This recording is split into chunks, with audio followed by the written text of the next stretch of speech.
You ask Tiger to solve.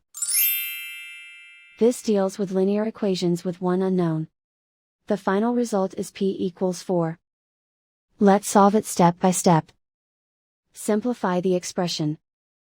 Simplify the arithmetic. Group all constants on the right side of the equation. Subtract 4 from both sides. Simplify the arithmetic.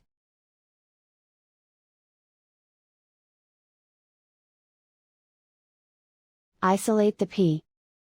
Divide both sides by 10.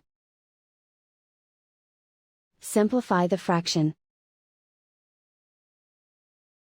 Find the greatest common factor of the numerator and denominator.